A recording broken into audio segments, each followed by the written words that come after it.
ವಿದ್ಯುತ್ ದರ ಏರಿಕೆಯನ್ನು ಹಿಂಪಡೆಯಲು ಹಾಗೂ 3 ತಿಂಗಳ ವಿದ್ಯುತ್ ಬಿಲ್ ಮನ್ನಾ ಮಾಡಲು ಆಗ್ರಹಿಸಿ ಡಿವೈಎಫ್ಐ ಉರ್ವಷ್ಟೂರು ಘಟಕದಿಂದ ಪ್ರತಿಭಟನೆ ನಡೆಸಿದರು.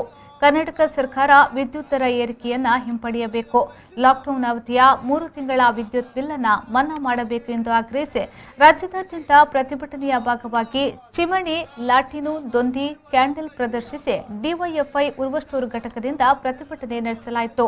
ಪ್ರತಿಭಟನೆಯನ್ನು ಉದ್ದೇಶಿಸಿ ರಾಜೇಶ್ ಕುಲಾಲ್ ಅವರು ಮಾತನಾಡಿದರು. ಈ ಸಂದರ್ಭದಲ್ಲಿ ಸಿಪಿಎಂ ಮುಖಂಡ ಮನೋಜ್, ದಲಿತ ಹಕ್ಕುಗಳ ಹೋರಾಟ ಸಮಿತಿಯ ನಗರಾಧ್ಯಕ್ಷರಾದ ನಾಗೇಂದ್ರ, ಡಿವೈಎಫ್ಐ ಉರ್ವಷ್ಟೂರು ಘಟಕದ ಅಧ್ಯಕ್ಷರಾದ ಪ್ರಶಾಂತ್ ಎಂಪಿ, ಡಿವೈಎಫ್ಐ ಉರ್ವಷ್ಟೂರು ಘಟಕದ ಕಾರ್ಯದರ್ಶಿ ಸುಕೇಶ್ ಮತ್ತಿತರರು ಪ್ರತಿಭಟನೆಯಲ್ಲಿ ಪಾಲ್ಗೊಂಡಿದ್ದರು.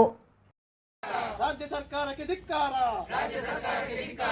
इनकलाब जिंदाबाद DYFI जिंदाबाद कोरोना ಎಂಬ ಕೇಳಿ इनकलाब जिंदाबाद DYFI जिंदाबाद ಲಾಕ್ಡೌನ್ ಹೇರಿದ ಸರ್ಕಾರಗಳ ಬಿಲ್ಗಳನ್ನು ಬಡಜನತೆಗೆ ನೀಡುತ್ತಿದೆ.